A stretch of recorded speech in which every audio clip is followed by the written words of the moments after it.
Sync audio for day 2 of how to buy an old camera. Well, howdy. I am Michael A. Jackson, Michael A. Jackson Films, and today we're going to talk about buying an old camera. Specifically because I saw in a forum a guy was asking, is this a good camera? And he posted a picture of the camera, and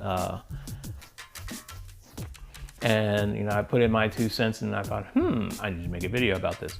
Okay, so here's how to buy an old camera. It's a simple process.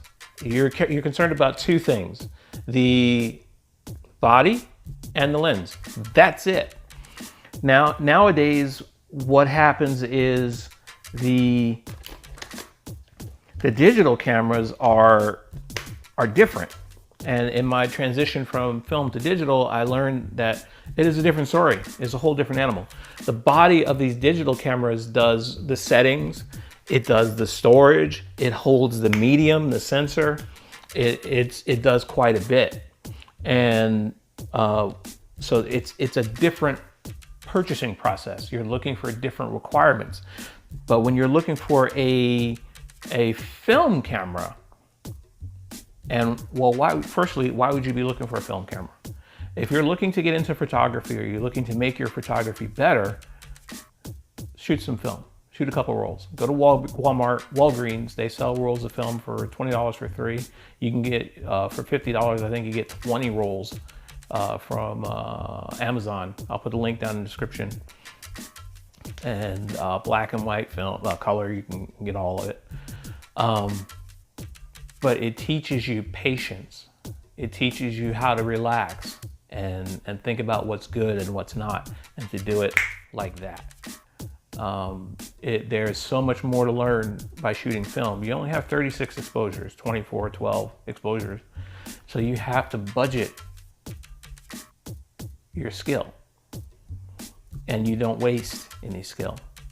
You're not one of those, with film, you're not one of those folks out there with their phones holding it way up high and looking at the screen and then trying to shoot down on their subject.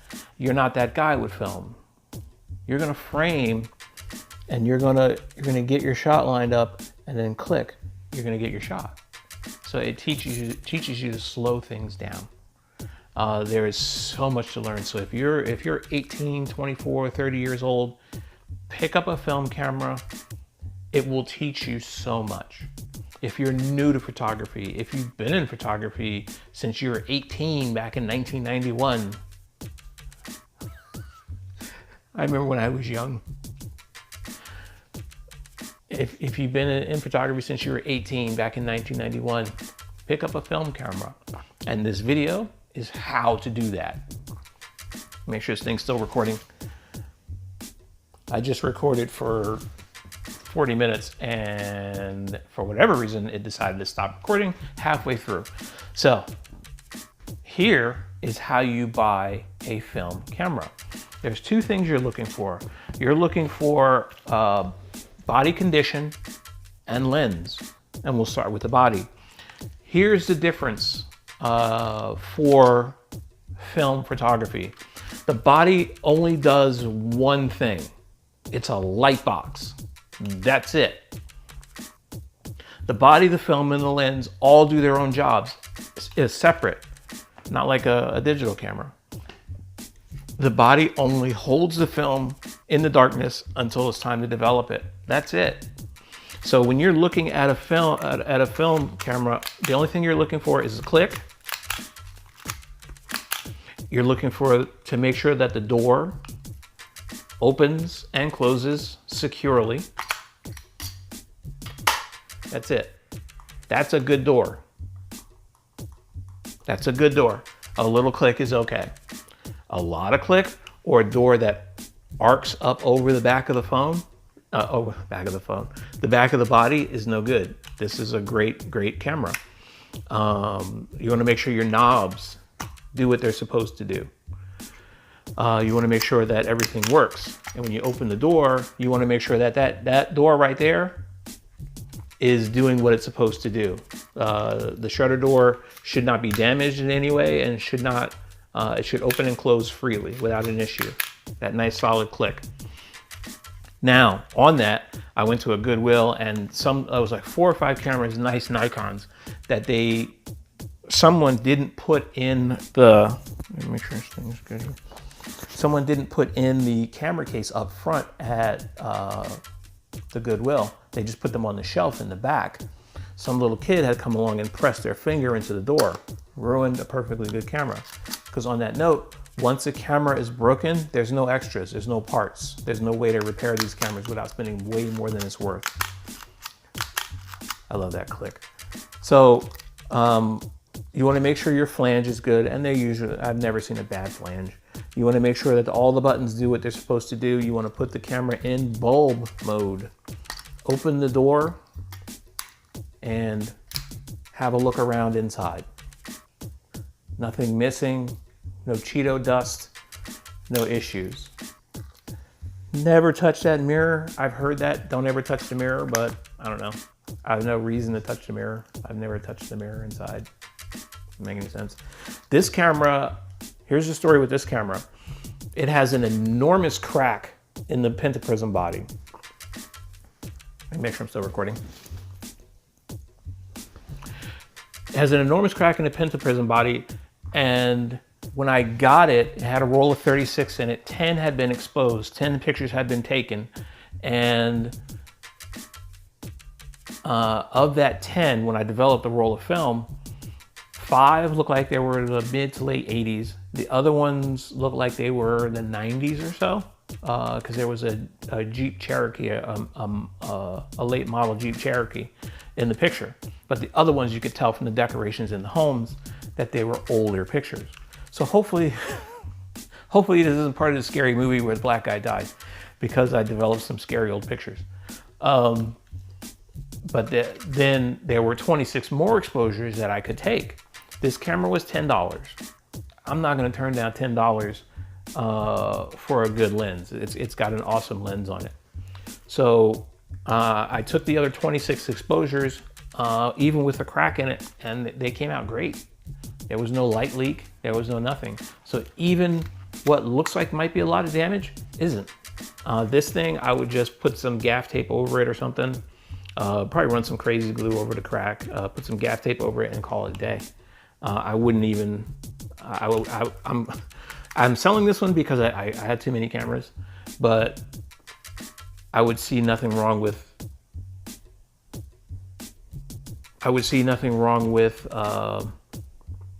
keeping this camera, even with the damage. And why is that? Because of part 2. Sometimes you're buying cameras just for the lens. I bought a Konica with a very nice 50 millimeter on it. This is what you're looking for with a lens.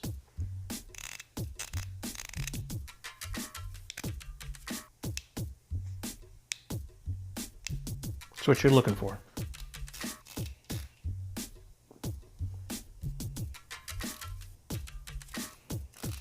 And keep in mind that some of the Konicas the aperture doesn't open when you do this, when it's not on the camera. It has to be on the camera for the aperture blades to open, because it doesn't open the aperture blades until you hit the shutter. Once you hit the shutter, the camera does the aperture, and then, you know, that's how Konicas work. Konicas were kind of weird, but they're great, great cameras. That's what you're looking for. Quiet focus ring and a solid click on the aperture. That's it. Now, and you want to make sure your flange is clean. You want to make sure there's no major damages. Make sure most of the buttons work. It's okay if some of them don't work. I have some cameras where some features don't work, and whatever. And it clicks. That's my favorite part, the click. And we're going to get to that in a minute, because I'm just so used to doing this. When I got my first digital camera, I was still going for it with a digital camera. You don't have to crank digital film. You just click the button, that's it. What are we talking about? All right. So that's with some of the the Pentax. If you see a Pentax that just says Pentax on the front, get it. It's worth it. If you see a Pentax where it says the word Asahi, get it. It's worth selling. You might not want to keep it, but it's worth selling to maybe buy more camera equipment with. Okay, that's the lens. That's the camera. You want to make sure, also you want to make sure that the lens is clean. There's no real scratches or anything. Sometimes scratches add character to your pictures. I have this lens I shoot is an f/28 Nikkor. I shoot with this all the time. It has an enormous scratch on it, but it never comes up in the pictures. I don't know. I do all my street photography with that lens. Most of my street photography with that lens. The next thing you want to look for is, the next thing you want to keep in mind is, don't take advice about buying film cameras for someone who doesn't know anything about film cameras. And by that I mean, a lot of guys, a lot of the skinny jean guys are saying, don't buy a camera with batteries. Don't buy a camera with the awesome part about a film camera is that it doesn't need anything. That's a complete fallacy. My favorite camera, my Nikon, has two batteries in the bottom. Love it, absolutely love it. But they only control the light meter. So if they die, whatever. Here's what you do.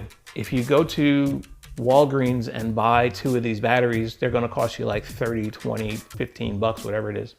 If you go to the dollar store and buy a laser pointer, it has the batteries in them for 99 cents. Go to the dollar store. That's where I get them from. So there's nothing wrong with a camera with batteries in it. And here's the proof. This is a Konica FS1. This is my main film camera. This is a beautiful, beautiful camera. Has a little hump handle on it. I love this camera. Now, it takes batteries. As a matter of fact, it has an automatic wind. So I still can't do my thing. I'm just used to doing it. I just got used to doing it. But like I said, I saw this thing and I was like, yes. And it has a 1000 shutter, the bulb on the shutter. It has an automatic crank, which means if something was to happen, a car crash, or an eagle swoops down to get a groundhog. Hold on, it's on bulb.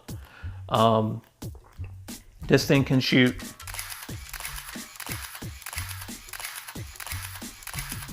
a bunch of frames a second. I could burn through a roll of 36 like that. That's not a problem.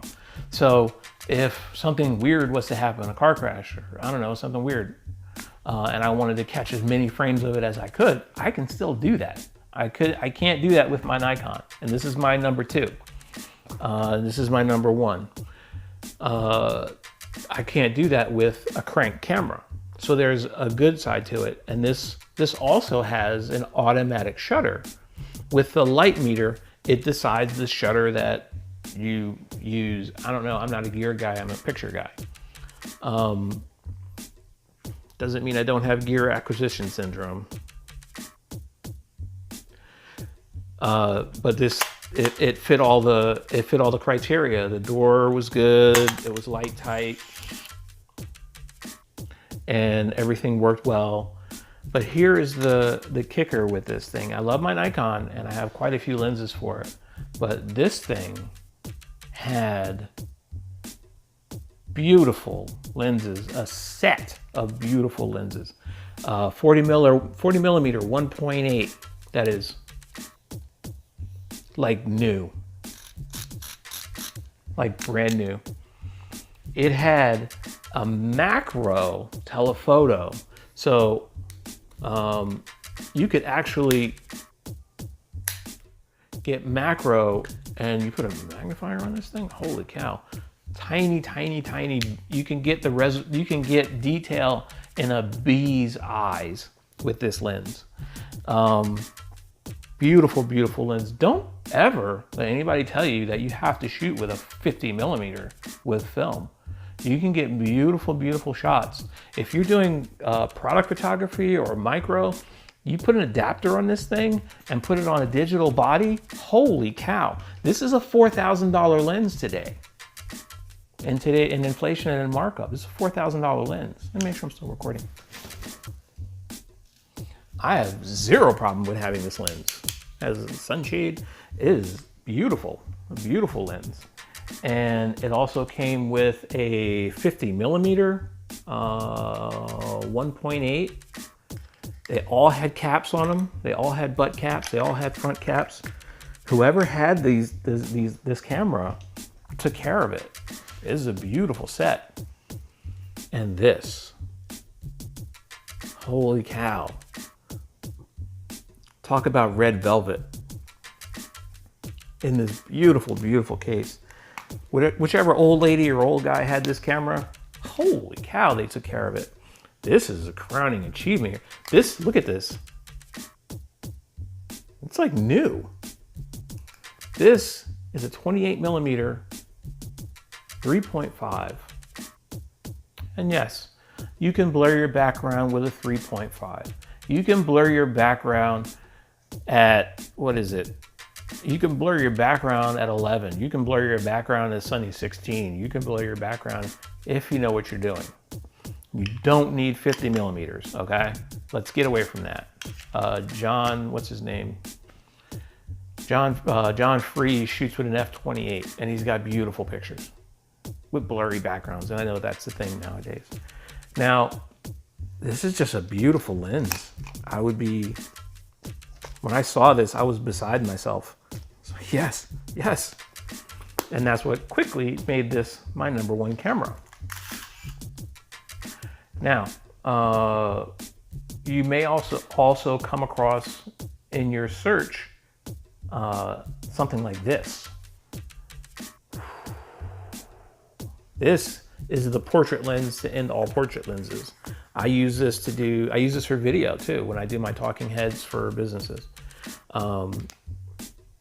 Butt lens, cap lens, beautiful shape, and it's a Nikkor. It's a Nikon lens, but it came in the box with this. Holy cow! Yeah, it's a Rolleiflex. All Rolleiflexes don't look like the up and down lens with the waist view finder. Oh God, I don't ever want to do that. And this thing has a clunk to end all clunks. I fell in love with this thing. I was going to sell it, but then I started to fall in love with it, and then I started to use it a lot, and now I really like it a lot. And it's listed on eBay right now, and I'm hoping that I set the price so high that nobody wants to buy it. But I love this thing to death. But it's a fairly simple process buying a camera. I hope I've cleared some of that up. Did we cover everything? Oh, one more thing. When you buy old crap, you can get adapters. This is a Nikon f/28. I use it for street photography with great blur in the background at that. And I bought this $15, $16 adapter ring, and now it goes on to my digital camera, without an issue. And as a matter of fact, I have adapters for all of my lenses. I had to buy some for these. This is the one I really want to try on digital. I have to order, one of these days I'll stop being lazy and order the adapter for these. Oh, it's beautiful. That's a beautiful lens. So that's the great part about buying it, and it looks awesome for video. If you're doing video with these lenses, you're in business. You're in business. And yeah, and if you see a lens that has a big old scratch in it like this one, get it. This is the lens I use every day. It rolls around in the car. It does whatever. It's just a bang lens that I shoot with the street and whatever else. I hope that clears up some of the confusion. There's no real bad film camera. Most of them are good. I've ran into precious few that were bad. Some that were intentionally damaged, and those you just don't buy. But if you see it, if it clicks, then it probably works good. And there is no difference between black and white and film. There was never a camera that was specifically for black and white and a camera that was specifically for film, for color film. There was no separation between black and white film and color film. Whatever film you put in the camera is what it did. But I have noticed that certain lenses are better at black and white, and certain lenses are better at color. These Konicas are better in color than they are in black and white. I still shoot black and white with it. It adds a fuzz to it that I like. This one is the greatest black and white camera, black and white lens that I've ever used.